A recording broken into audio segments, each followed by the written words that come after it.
왜 이런 죄를 짓게 될까요? 간단합니다. 양심이 마비되니까 그런 거죠. 양심이 마비되니까. 내 양심에 선한 양심이 있으면 그런 일을 못 하는데, 사람이 선하게 살게 하는 것은 선한 양심인데 양심이 마비되니까 그렇게 된다. 저도 그렇게 생각합니다. 양심은 죄에 대한 의식을 일으켜서 죄를 못 짓게 합니다. 근데 죄에 대한 지식이 없거나 양심이 마비되어 버리면 인간은 무슨 짓이다 합니다. 그러니까 그런 얘기 많이 합니다. 그 사람이 모르고 그렇게 했다. 근데 양심이 마비됐거나 죄에 대한 지식이 없으면 엄청난 죄를 저지르고도 뻔뻔합니다, 사람이. 그러니까 심지어는 아프리카 같은 경우에 우간다나 이런 곳에서 폭동을 일으키면서 이제 10살, 12살 먹은 남자아이들을 데려가다가 사람을 죽이는 것이 굉장히 용감하고 좋은 일이라고 막 가르쳐가지고 애들을 혼란스럽게 세뇌를 시켜놓으면은 이 아이들이 총을 차고 나가서 자기 키만한 총을 차고 나가서 어른들을 총으로 마구 죽입니다.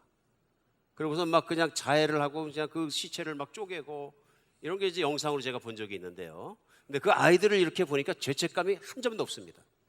그리고 오히려 잘했다는 그 영웅심에 부풀어서 아이들이 있는 그런 모습을 보았습니다. 무서운 일이죠. 그러니까 양심이 마비되거나 죄에 대한 지식이 없거나 이렇게 마비되면 인간은 동물만도 못한 존재가 될 수도 있습니다. 그런데 사실은 우리가 죄라고 얘기할 때 죄는 큰 죄, 작은 죄 많이 있거든요. 그래서 살인죄만 큰 죄니까 죄가 아니라 뭐 사기친 것도 죄고, 그렇죠? 누구를 약간 상해한 것도 죄고, 약속을 어긴 것도 죄고, 그러지 말자고 공동체에 전했는데 음주운전한 것도 죄고, 교통법규를 위반한 것도 죄고, 다 죄죠. 근데 우리가 이제 자꾸 하다 보면 이만한 건 죄가 아니야. 그리고 어떤 특정한 죄에 대해서 내 나름대로 큰 죄, 작은 죄를 나눠서 이건 죄가 아니야 이렇게 내가 생각하는 순간부터 나는 죄를 마구 짓게 됩니다. 그렇죠? 그러니까 우리 마음속에서도 충분히 죄는 질 수 있다는 생각을 하지 않을 수가 없습니다. 제가 얼마 전에 무슨 사람을 좀 찾을 일이 있어서 우리 카운티 안에 있는 그 감옥에 갇혀 있는 수감자의 명단을 쭉 찾은 적이 있습니다. 요즘은 뭐 정부 공유화가 법적으로 되어 있기 때문에 카운티 제일에 누가 있느냐 우리 카운티 내에서 사람들을 찾으면 A에서 Z까지 이름들이 쫙 납니다. 참 많더라고요. 카운티 그 숫자에 비해서는 엄청 많은 사람이 카운티 제일에 있으신데요. 근데 그 놀란 게 뭐냐면 그 A에서 G까지 쭉 찾다 보니까 조셉이 제일 많아. 제 이름이 조셉이잖아요. 난 너무 깜짝 놀랐어요. 그래서 보니까 그 다음 많은 게 존, 데이비드, 제임스, 그리고 쭉 내려다 보니까 호세도 있어요. 남미말로 호세, J-O-S-E라는 게 미국 발음하면 지저스거든요.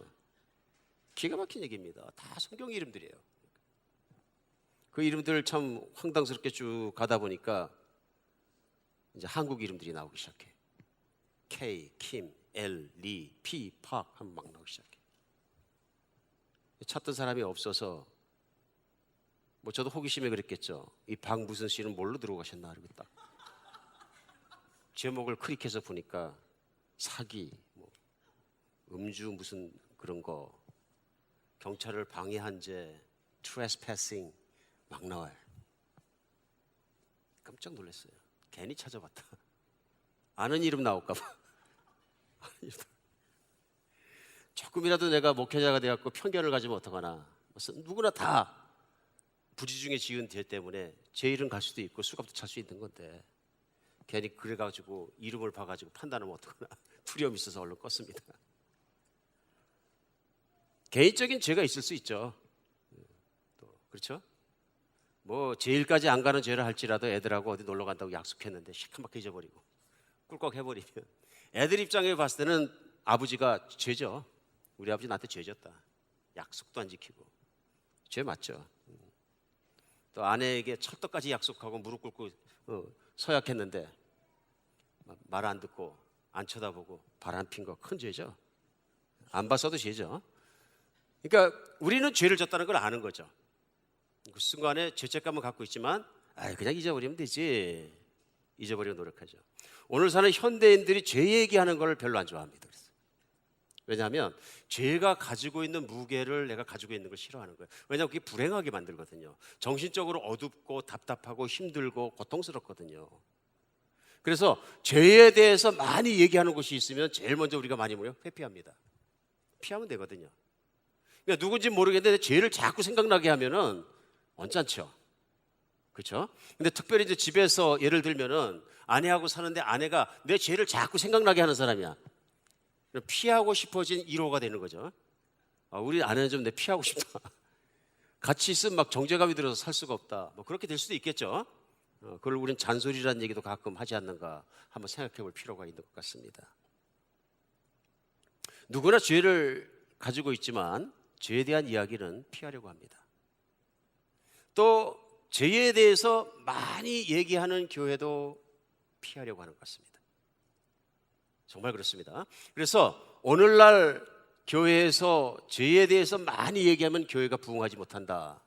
교회 부흥론에서는 철칙같이 세워놨어요.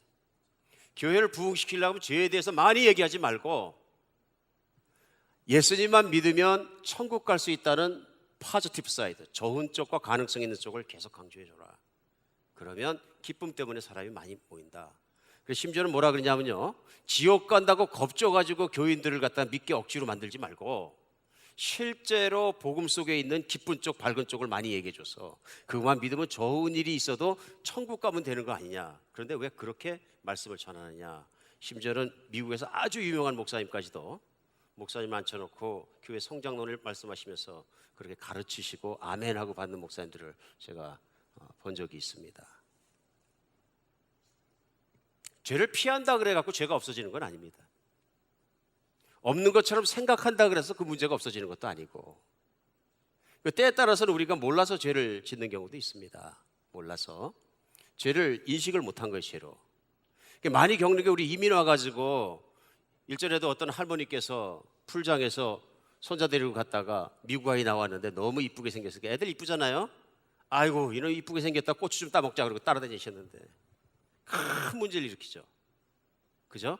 이거 제대로 그냥 심판받았고 들어가면 막 몇 년을 감옥에서 살아야 되는 무서운 범죄거든요. 사실은 모르니까, 난 모르고 했어요. 그래도 소용이 없는 거죠. 죄인 거죠. 미국에서 봤을 때는 뭐 그런 거 많습니다. 어떤 분이 자기 뒷마당에 자기 것도 아닌데 자꾸 고양이가 왔다 갔다 하니까 화가 나가지고 무슨 나쁜 일이 있었는지 화가 나니까 고양이를 발로 뻥 차셨더니 옆집에 있는 사람이 그거 봐갖고 신고를 해버린 거예요. 그러니까 이거 뭐에 걸려요? 페더럴 로우에 걸려갖고 펠론입니다.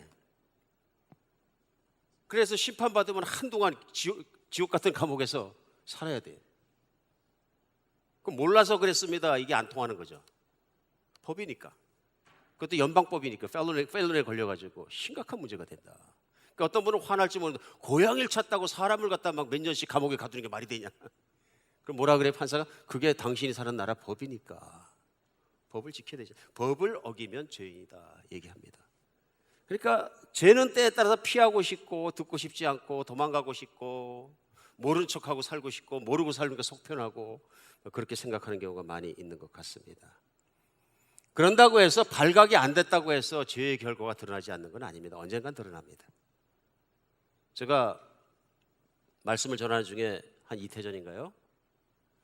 정치인들에 대해서 저는 얘기하지 않습니다. 강단에서. 왜냐하면 우리 기독교의 복음은 정치적인 그런 파워나 그런 파쇼나 어떤 또 언변이나 이런 걸 통해서 변하는 것이 아니고 성령의 능력으로 달라지고 하나님의 능력으로 달라지는 것입니다. 그래서 저는 목회자들이 정치에 뛰어들어서 왔다 갔다 하시는 걸 마땅치 않게 생각하는 목회자 중에 한 명입니다. 예수님이 그렇게 하지 않으셨기 때문에요. 그런데 정치인 중에서 제가 그 삶이 존경이 되고 존경이 돼서 이분 참 괜찮다. 그리고 한 2년 전에 그분의 영상을 보여드린 분이 브라질의 대통령 하셨던 룰라라는 대통령인데요. 아주 서민적이고 서민 출신이고 솔직하고 정말 정치를 잘하시는 것 같아서 리더십으로서의 한번 소개를 드린 적이 있었어요. 지금 후회합니다. 그분이 대통령직을 내려쓰고 퇴임하는 과정에 자가용 비행기를 갖다 놨는데 그 자가용 비행기에 돈 트럭 있죠? 그 무장 트럭이 수많은 차가 와서 자가용 비행기에다가 돈을 실는 게 이제 찍혔어요. 거기서부터 발단이 돼가지고 지금 막 뒷조사를 하니까 난리가 났어요. 어두운 부분이 있다. 세계 최고의 리더라고 존경받을 만한 사람이라고 얘기했다가 사람은 왜 이렇게 끝까지 믿을 수가 없을까 하는 절망감과 실망감을 느낄 때가 참 많습니다. 근데 문제는 뭐냐 하면은 이렇게 그 룰라란 대통령도 자기가 잘못한 것들과 탐욕들이 확 드러나는 것처럼 언젠간 이게 드러난다는 거예요. 뉴욕에서 살인죄 저지르고 도망간 사람이 35년 만에 붙잡힌 게 뉴스에 나왔어요. 그래서 이 사람 자기를 이제 정부에서 잊어버렸다 생각하고 편하게 살고 있는데 35년 만에 어떤 경찰관이 찾아와서 경찰관이라 그러면서 당신을 살인죄로 체포한다 딱 하니까 그냥 몸이 완전히 얼어붙어 움직이지가 않는 거예요. 35년 만에 붙잡혔지만 자기가 한 죄의 대가는 35년에 숨어있던 것만큼 그날 확 다 살아나오는 거죠. 그러니까 죄가 없어진 게 아니라 그 죄의 사슬이 계속 있어갖고 그것이 탁 나오는 순간 모든 죄의 무게가 그를 붙잡고 있는 것을 체험하게 되는 거죠. 성경에서 말씀하시는 영적인 죄들이 있습니다. 영적인 죄들. 성경은 그 죄에 대한 얘기로 가득 차 있습니다. 가득합니다. 그러니까 어떤 분들이 생각할지 몰라요. 나는 영적인 죄 관계없다. 왜냐하면 나는 하나님을 안 믿으니까. 뭐 하나님 안 믿는데 내가 뭐 영적인 죄 그런 게 무슨 관계 있느냐 그렇게 생각하실지 모르겠습니다. 근데 우리 생각할 게 있어요. 뭐냐 하면은 나는 세상법을 잘 모르니까 내가 연방법을 어겼는데 무슨 법을 낸다 모르고 했으니까 죄가 아니다. 죄라거든요. 내가 한 행위에 대해서 그것이 죄라고 드러나는 순간, 판별되는 순간, 법정에 선포하는 순간 나는 그 죄에 대한 대가를 치를 수밖에 없다. 내가 알고 지었든 모르고 지었든 그것이 무엇든 간에 죄이기 때문에 내가 지은 죄에 대해서 내가 대가를 치르게 되는 시간이 온다. 그런 얘기죠. 성경에서는 죄가 무엇이라고 말씀하시냐면 천지를 창조하시고 그것을 소유하시고 그것을 운행하시는 하나님의 법과 뜻을 어긴 것을 죄라고 합니다. 세상에도 세상의 법이 있는 것처럼 법은 악한 것이 아니죠. 때로는 악한 법도 악법도 뭐 없지 않아 있을 수 있지만 대개 세상에서도 법을 만드는 것 보면 사회를 선하고 지키기 위해서 만듭니다. 그런데 하나님이 천지를 만드시고 세상을 만드시면서 하나님이 정하신 법이 있고 하나님의 뜻이 있다 그러는 것입니다. 피조물은 하나님의 법을 지키고 하나님의 뜻을 따라 살도록 하나님 만들어 주셨는데 이것을 어기면 하나님은 죄라고 말씀하신다. 그래서 영적으로 성경에 나와 있는 이 죄가 심각한 문제가 뭐냐면 하나님의 법을 어기고 하나님의 뜻대로 살지 않으면 하나님이 축복할 수가 없다. 왜냐하면 하나님의 관계가 하나님과 나의 관계가 끊어져 버린다고 설명하십니다. 복을 받을 수가 없다. 두 번째는 복을 받을 수밖에 없는 것뿐만 아니라 그 죄의 대가를 반드시 치러야 된다고 말씀을 하십니다. 심각한 문제죠. 그러니까 내가 손으로다 얼굴을 가리고 해는 없어. 내가 아무리 우겨봤자 해가 없어지진 않습니다. 영적으로 하나님은 없어. 하나님의 법 그딴 것도 없어. 아무리 소리 질러봤자 하나님은 없어지지 않는다 그런 얘기입니다. 그렇죠? 그런데 내가 모든 것을 가지고 있는 것처럼 내가 조물주인 것처럼 내가 신인 것처럼 내 마음대로 내 결정대로 내 판단대로 인생을 살아갔어요. 그것이 죄가 돼서 결국 어떻게 되냐면 하나님으로부터 보복받지 못하는 사람이 된다. 그래서 성경 이사야서 59장 1절 3절은 이렇게 선포합니다. 여호와의 손이 짧아 구원하지 못하심도 아니요 귀가 둔하여 듣지 못하심도 아니라 오직 너희 죄악이 너희와 너희 하나님 사이를 갈라놓았고 너희 죄가 그의 얼굴을 가리어서 너희에게서 듣지 않으시게 함이니라. 이는 너희 손의 피가 너희 손가락의 죄악이 더러워졌으며 너희 입술이 거짓을 말하고 너희 혀는 악독을 말함이라. 그러니까 하나님께서 편애를 하시거나 하나님께서 특별히 뭐 그런 성격의 장애가 계셔서 어떤 사람은 미워하고 어떤 사람은 이뻐하시고 골라서 그러시는 것이 아니고 일괄적으로 인간 안에 있는 문제는 뭐냐 하면은 인간이 가지고 있는 죄악이 하나님과 인간 사이를 갈라놓았다. 누구 책임이냐면 인간 책임이다. 인간 책임. 그래서 하나님 말씀은 뭐냐면 하나님의 복을 받을 수 없는 존재로 살 수밖에 없었는데 더 큰 문제는 뭐냐면 하나님 앞에서 그 죄값을 치러야 한다는 거예요. 많은 사람이 생각합니다. 나는 죄값이 없으니까 안 치르는 것 같아. 천만의 말씀이죠. 모든 인간은 이 땅의 지구에 태어난 모든 인간은 그 죄값을 치르는 게 뭐냐면 죽는 겁니다. 제일 먼저 치르는 게요. 그러니까 이 땅에 태어난 모든 인간은 태어나는 순간부터 죽어가는 거죠. 그러니까 쉽게 생각하면 여러분과 제가 여행을 하는데 우린 여행할 때 티켓을 끊을 때 어디 가는 것 주세요. 그럼 그게 뭐예요? 어디 가는 곳이 목적지입니다. 그리고 우리는 티켓에 있는 목적지까지 가거든요. 인생을 태어날 때 어디 가세요? 그럼 어디까지 가는 겁니까? 예, 죽음까지 가는 겁니다. 우리 인생의 목적지는 죽음이에요. 그러니까 누구의 인생이나 다 목적지가 죽음 가면 다 끝난다고 생각하는 거예요. 그렇죠? 또 맞는 얘기죠. 또 그런 면은 공평하다고 생각할지도 모르겠습니다. 성경은 말씀하십니다. 이 땅에는 죄가 없는 사람이 한 명도 없다. 그래서 아담 때부터 아담에게 죽음이 들어오고 그 후손인 모든 사람들이 태어날 때부터 육신적으로 한 번 죽는 것은 죄의 결과로 모두가 겪는 것이다. 하나님은 못하실 일이 없고 하나님은 선하신데 선하시고 전지전능하신 하나님이 왜 그 자녀를 죽게 만드시냐? 그것은 하나님의 잘못이 아니라 인간의 죄의 결과로 죽음이 들어올 수밖에 없었다고 성경은 말씀하십니다. 그래서 성경은 클리어하게 죄의 삭은 사망이다 말씀하십니다.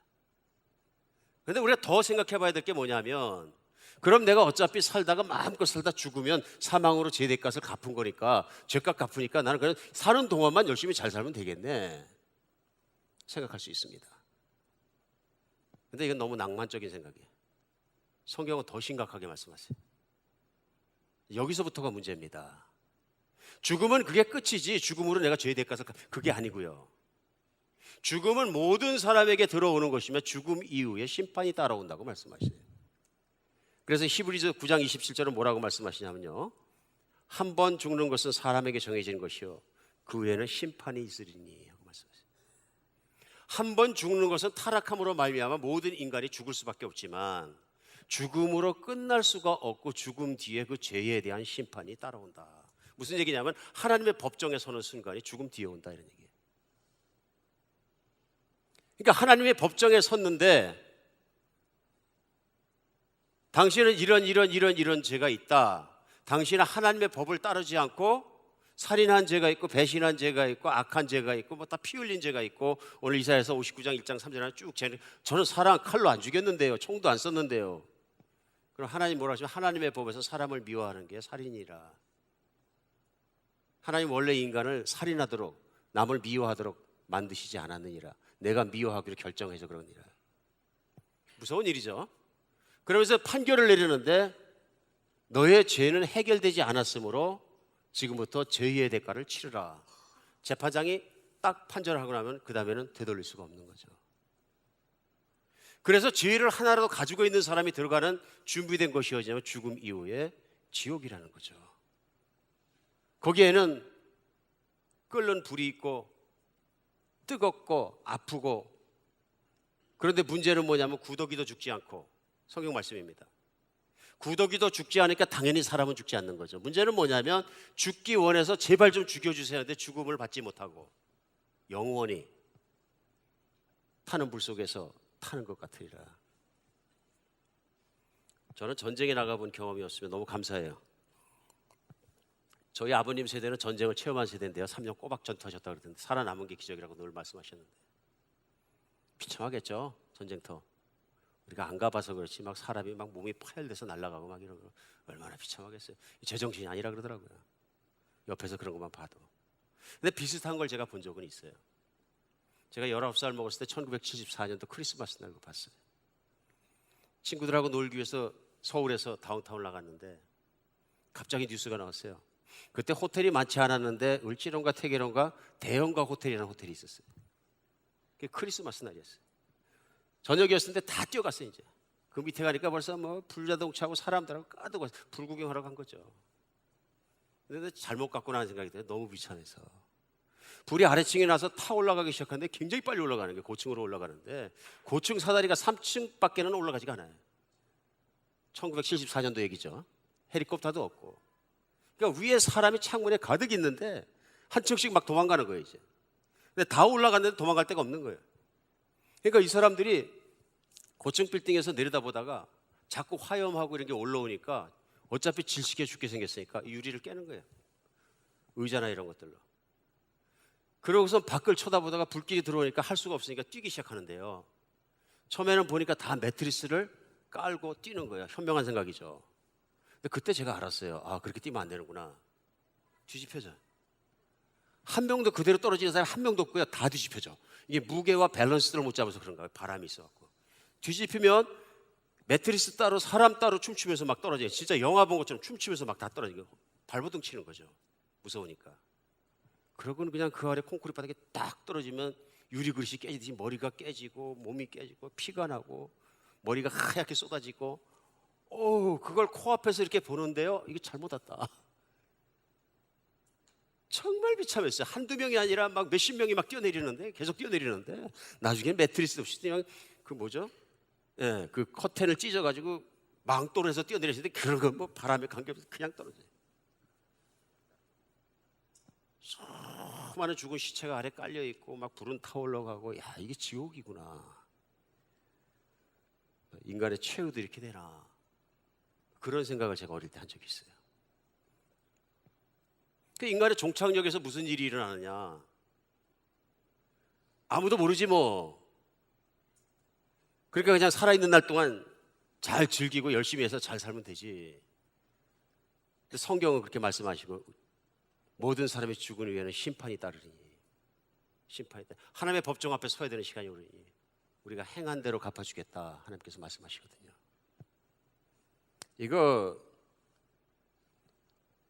무서운 일입니다.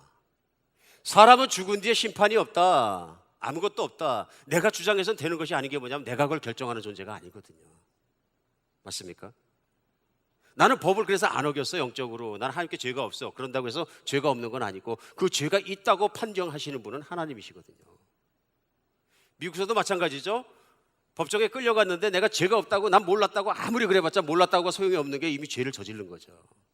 그러면 재판관이 그 범죄가 무엇이고 얼마라고 법에 의해서 선포하는 대로 또 재판하는 대로 나는 그 형을 치러야 되는 거죠. 치러야 되는 거죠. 그러니까 이 세상을 살아가면서 성경 말씀대로 사람이 참 복이 있는 시간은 어떤 시간이냐면 죄를 안 들으려고 도망다니는 시간이 아니라 죄를 깨닫는 시간이다. 죄를 아는 순간이다. 그런 얘기입니다. 예수님께서 이 땅에 오셔서 제자들을 다 가르치실 때 특별히 예수님이 가는 곳마다 가르치신 게 뭐냐면 천국이 가까웠느라 그러므로 내 죄를 회개하라. 회개하라는 얘기는 뭐냐면 내 죄를 깨달으라. 죄를 가지고는 천국에 갈 수가 없느니라. 그러므로 내가 죄인인 것을 깨달아라. 항시 말씀이 그거예요. 그리고 오늘 제자들에게 또한 말씀하신 게 뭐냐 하면은 하늘에 올라서 정말로 보좌 우편에 앉기 전에 제자들에게 마지막으로 유언처럼 하신 말씀이 요한복음 16장에 나옵니다. 근데 거기서 뭐라고 말씀을 희망을 주시는 게 내가 가면 아버지께 구해서 성령님을 보내주겠다.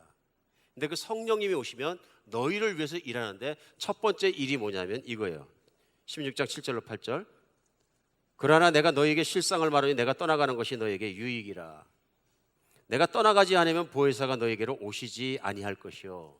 가면 내가 그를 너희에게로 보내리니 8절입니다. 그가 와서 죄에 대하여 의에 대하여 심판에 대하여 세상을 어떻게 한다고요? 책망하시리라. 성령님이 이 땅에 오셔서 성령 하나님이 하신 일이 뭡니까?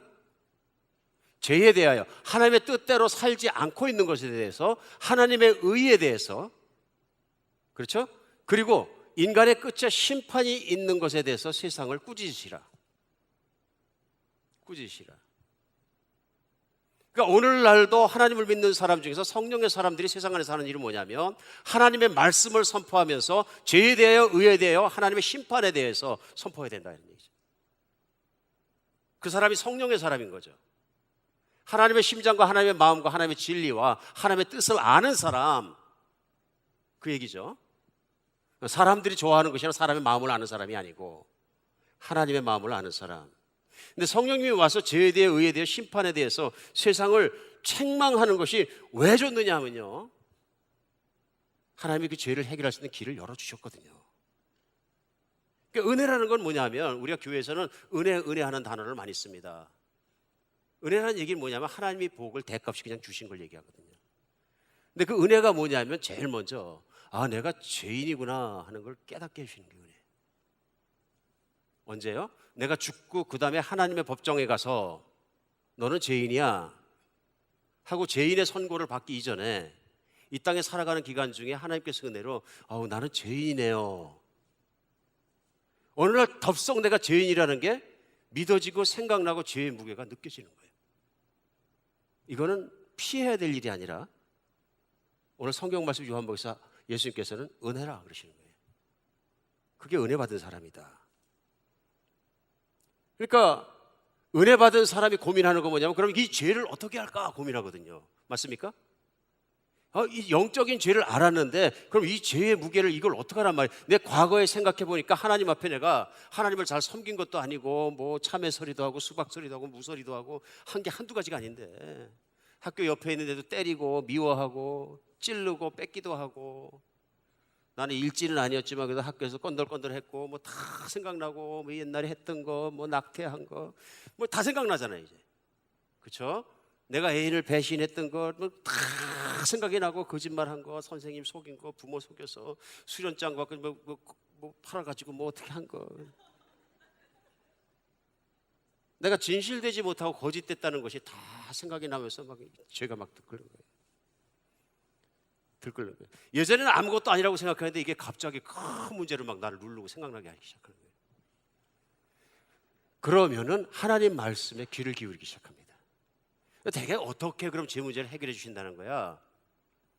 그럼 우리가 태어나기도 수천 년 전에 하나님께서 구약 시대에 이스라엘 사람들을 선택하시고 그들에게 죄를 해결할 수 있는 방법을 가르쳐 주셨어요. 그게 뭐냐면 성전을 지으시고 제사를 지내게 하셨어요. 죄를 지은 사람이 예를 들면 제물을 가지고 와서 양을 한 마리 깨끗한 양을 데리고 와서 그 위에 안수하고 그 안수는 뭐냐면 하나님 내 죄가 분명하니까 내 죄를 이 양에게 전가해 주십시오. 그리고 그 안수한 다음에 양을 죄진 사람이 잡습니다. 제사장이 잡는 게 아니고. 왜냐하면 내 죄를 대신하는 양이니까. 그리고 그 피를 흘리면 피 흘리고 죽으면 내 죄를 사해 주겠다. 근데 인간의 문제는 뭐냐면 양 잡고 죄를 한 가지 사함받았는데 나가다 보니까 하나가 또 생각나면 집에 양이 10마리밖에 없는데 전 재산인데 다 잡아도 끊임없이 죄를 지면 해결이 안 되는 거예요. 심성의 변화가 없는 거예요. 그래서 그런 그 제사를 보여주셔서 그래도 죄를 사함받을 수 있는 걸 주신 건 뭐냐면은 왜 제사냐? 생명을 바치는 거거든요. 그래서 레위기 17장 11절 구약 성경에 뭐라고 써 있냐면요. 육체의 생명은 피에 있음이라 이는 이 피를 너희에게 주어 제단에 뿌려 너희 생명을 위하여 속죄하게 하였나니 생명이 피에 있으므로 피가 죄를 속하느니라. 창조자 하나님 말씀하실 때 인간이건 동물이건 모든 존재하는 동물들의 생명은 피에 있다 말씀하십니다. 오늘날도 과학이 아무리 발달해도 의학이 발달해도 못하는 것이 있습니다. 그게 뭐냐면요. 피를 한 방울도 만들어내지 못합니다. 오묘한 것입니다. 피는. 피 안에 엄청난 우리 그러니까 건강을 정보가 담아있기 때문에 건강을 검사할 때도 피 빼서 검사하죠. 그럼 쭉 나옵니다. 그러니까 생명을 피에 넣어주셨기 때문에 피를 흘림으로 말미암아 피를 뺨으로 말미암아 생명을 빼앗음으로 말미암아 그 피로 죄를 씻어주겠다. 누가 약속했냐면 하나님이 그렇게 약속을 하신 거예요. 근데 문제가 뭐냐면 동물의 제사로 드리는 거 이게 온전하지 못하니까 끝이 없는 거예요. 오늘 본문은 예수님께서 이 땅에 오셔서 제자들에게 마지막으로 성찬을 나누시면서 떡을 찢어서 돌리십니다. 제자들은 예수님이 자꾸 돌아가신다는 얘기인데 왜 돌아가시는지 몰랐는데 뭐라 그러시냐면 이것은 너희를 위하여 내주는 내 살이다. 떡을 나눠주고 뿐만 아니라 포도주 잔을 돌리면서 하시는 말씀이 그것이거든요. 또 잔을 가지고 감사기도 하시고 그들에게 주시며 이르시되 너희는 이것을 다 마시라. 이것은 죄 사함을 얻게 하려고 많은 사람을 위하여 흘린 바 나의 피, 무슨 피? 곧 언약의 피니라. 그러니까 죄 사함을 받게 하기 위해서 너희 죄를 없게 함을 받기 위해서 내가 피를 흘릴 것인데 이 피는 그냥 피가 아니라 약속의 피니라. 약속의 피. 누구의 약속? 하나님 아버지의 약속이 있는 창조자 하나님의 약속이 있는 피니라. 이 말씀을 마치시고 감람산으로 가셨는데 거기에 제자 중에 가룟 유다라는 자가 군사들을 끌고 와서 예수님을 붙잡고, 그리고 우리가 아는 것처럼 가서 십자가에서 예수님을 매달아 죽이게 됩니다. 죽이게 됩니다. 오늘은 뭐 영상을 안 돌려도 우리 십자가 그러면 압니다. 얼마나 비참하게 돌아가셨는지. 몇 년 전에는 많은 분이 알고 계신 것처럼 패션 오브 크라이스트라는 영화가 있었습니다. 이 영화 그때 얼마나 전 세계적으로 흥행을 했는지, 예수님을 믿는 사람도 많이 갔지만 안 믿는 분도 많이 가서 그걸 보셨어요. 그렇죠? 그러니까 예수님께서 마지막 주간에 일어나는 정말 그 피땀 흘리는 기도와 거기부터 시작돼 가지고 십자가에 죽으시 돌아가시는 장면이 너무너무 리얼하게 찍었어요. 저도 생생하게 기억하는 게 뭐냐면, 저렇게 비참하구나 하는 걸 느낄 만큼 영화를 잘 만들었어요. 예수님의 대역을 하는 배우가 묶여서 큰 십자가에 묶여 있는데, 그 십자가가 생각보다 엄청 큰 거더라고요. 거기다 팔목을 묶어놓고 손바닥에다가 큰 못을 가지고 망치로 팍 치니까 동맥이 끊어지면서 피가 쭉. 그죠? 지금도 막 동맥 끊어지면 난리치잖아요. 의사들이 막 동맥 끊어지면 막 천장 위로 들어 막 그냥 호수처럼 막 압력이 들어있으면 난리친다 그러는데, 피바다가 되는 거예요. 다른 쪽 가더니 확 잡아 당기니까 또 한쪽 손에다가 망치를 탁 치니까 못치 들어가서 피가 탁 터지고, 발 두 개 포개가지고 두 개짜리 큰 못으로 뻥 때리니까 발에서 피가 확 나고, 비참한 모습이거든요. 회중이 그 영화를 보는데 다 울어. 제 옆에 앉아있던 미국 자매님, 젊은 자매님인데 제일 슬프게 울어서 막 엉엉 소리 내서 웃는 거예요. 영화가 끝났는데요, 이 자매님이 일어날 줄 몰라. 얼마나 우는지 눈이 퉁퉁 떴어요. 그래서 그 자매님, 제가 목사니까 기도라도 해드려야 되겠다. 그리고 물어봤어요. 왜 이렇게 더 슬프게 옵니까? 그랬더니 자매님이 그러더라고요. 불쌍하잖아. 누가요? 그랬더니 처남자. 너무 불쌍하잖아. 왜 불쌍해? 죄가 없잖아. 네? He's not guilty. 그리고 심판이 틀렸잖아. 억울하잖아. 근데 저렇게 순수한 사람이 저렇게 비참하게 죽는 게 이게 말이 되느냐, 이게. 얼마나 서럽게 생각하는지. 그래서 그 자리에서 그 자매님 붙잡고 설명해 줬어요. 그분은 예수님이고 그분이 뭐라 그러시냐면, 자매님이 죄 때문에 죽어야 되는 자리에 깨끗한 예수님이 대신 죽는다고 말씀하셨다. 자매님은 하나님 앞에 죄인입니다. 그 죄 문제 해결 안 하고 가면은 저거보다 더 비참해집니다. 십자가에 죽는 거 저건 아무것도 아닙니다. 영원히 심판받는 걸 면하게 하기 위해서 예수님이 제물로 죽어주신 제물의 현장일 뿐입니다. 예수 믿으셔야 됩니다. 마음이 확 해서 믿어야죠.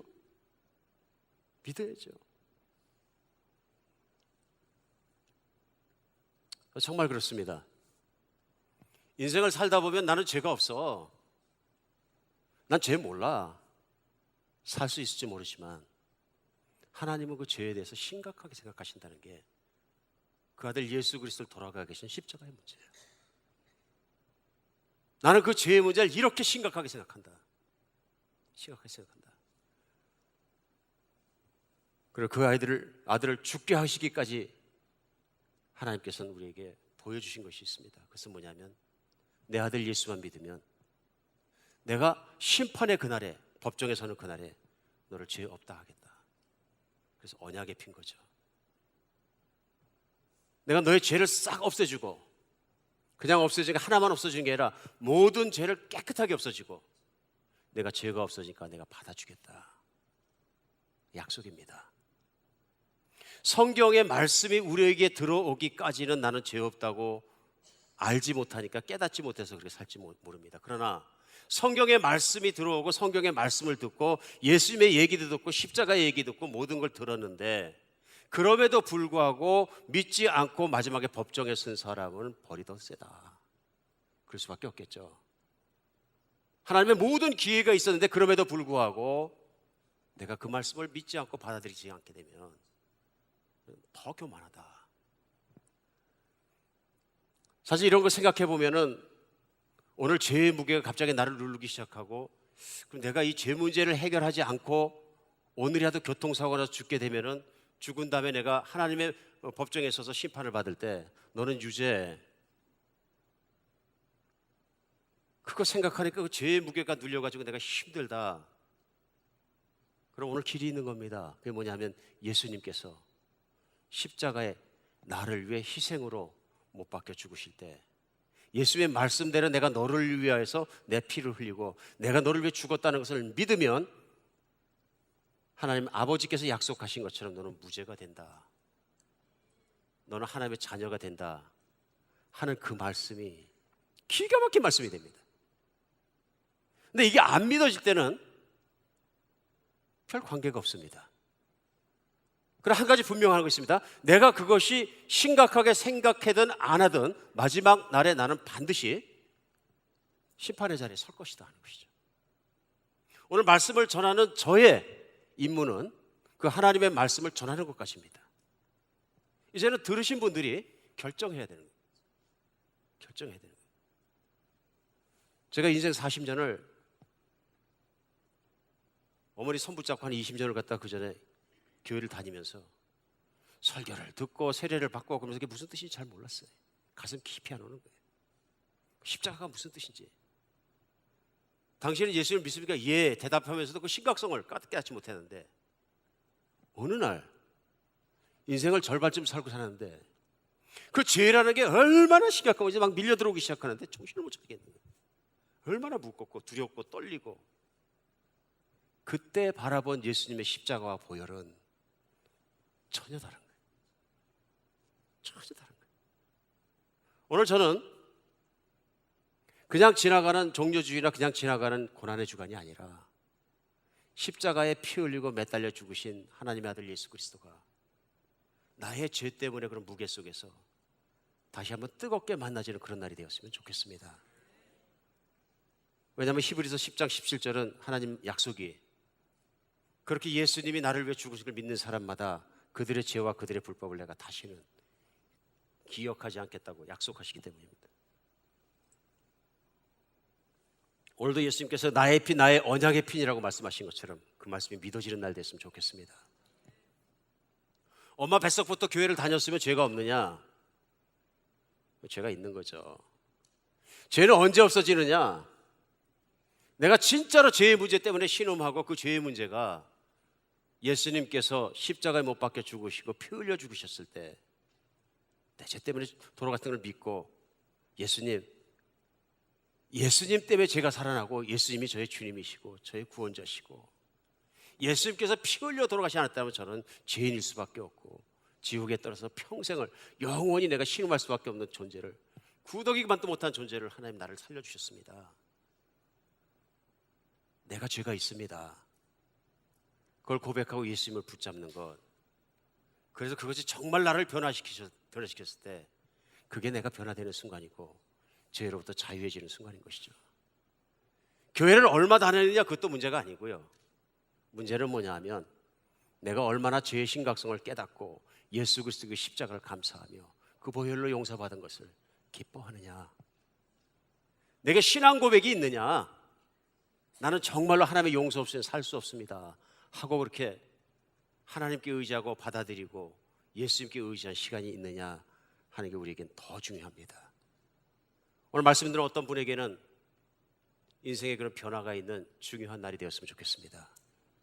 하나님이 그 모든 것을 말씀은 전해주시지만 우리의 선택에 두셨습니다.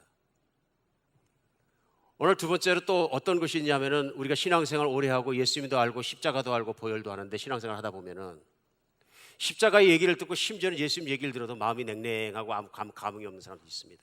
십자가를 떠난 거예요. 믿음을 떠난 거예요. 이렇게 되면 어떻게 되냐면 내가 정말로 생각해 보니까 나는 용서받을 수 없는 존재가 용서받았기 때문에 예수님만 생각하면, 십자가만 생각하면, 하나님만 생각하면 감사하고 감격하고 너무나 막 그런 것 때문에 기쁨과 평안 속에서 하나님을 찬양하고 하나님을 따르고 싶어야 되는데, 언젠가부터 내가 놀라운 은혜를 받았으면서도 세상을 따라가고 세상을 즐기고 열차를 타러 가는데 죽음까지 가는데 열차 안에 있는 삶 속에 너무 빠져가지고 열차 다음에 없는 다음 세상을 생각하지 않는 거예요. 이렇게 되면 신앙 자체가, 예수 그리스도의 십자가 자체가 나에게 큰 감동을 주지 못하는 순간이 오면, 그럼 교만해져요. 내가 잘난 것 같고 뭘 하는 것 같고 뭘 자꾸 이렇게 하다 보면 사람들 판단이 되고 정죄가 되고 막 이렇게 되면서 막 모든 게 판단이 되고 그런 사람으로 변해버렸다면, 감사보다는 불평이 많은 사람 변했다면 나는 십자가를 떠난 사람. 세 번째, 또 다른 경우는 어떤 경우가 있느냐 하면요, 내가 예수님 앞에 용서받고 용서받 다 하는데 열심히 하려고 그러는데 안 되다 보니까 내 삶이 받쳐주지 못하니까 나는 하나님이 사랑받지 못하는 것 같아 하는 생각으로 넘어갈 수도 있다. 그럼 마귀라는 존재가 들어와서 나를 정죄하기 시작하면 너는 구원받지 못했어. 너는 하나님 알지 못하는 자야. 그 정죄에 눌려가지고 교회 가도 기쁨이었고 신앙생활도 기쁨이었고 그런 경우도 있다. 그러나 예수 그리스도의 피는 약속의 피인 것을 믿으시기 바랍니다. 내가 과거의 죄와 현재의 죄와 미래의 죄까지로 내가 고백하고 회개하고 돌아서기만 하면 예수 그리스도의 언약의 피는, 그 약속의 피는 내게 유효한 것을 믿으시기 바랍니다. 그러므로 사도 바울이 갈라디아서 6장 17절에 강하게 얘기할 때, 그런즉 내게는 예수 그리스도의 십자가 외에는 자랑할 것이 없나니 이는 예수 그리스도로 말미암아 세상이 나에 대해 십자가에 못 박혀 내가 세상에 대해 그러하니라. 그러니까 말을 할 때마다, 입을 열 때마다 예수 그리스도 그분의 십자가예요. 그리고 이분은 아는 게 그거밖에 없느냐? 우리의 인생이, 영원한 삶이, 죄의 용서가, 기쁨이, 평강이, 모든 것이 거기서 시작됐고 거기서 살아가고 거기서 끝나기 때문에 그렇습니다. 하늘나라가 열릴 때, 이 땅의 삶이 끝날 때, 예수님이 재림하실 때, 아니면 내가 이 땅의 삶에서 개인적으로 끝날 때 하나님은 다른 것 보지 않습니다. 예수 그리스도의 피를 내가 믿느냐, 그 언약을 내가 믿느냐, 내가 그 언약을 믿는 것만큼 인생을 살았느냐, 그것만 물어보신다. 거기가 우리가 살아야 되는 것이고 성숙해져야 되는 것이고 이루어져야 되는 것인지를 깊이 깨닫는 정려주일이 되었으면 좋겠습니다.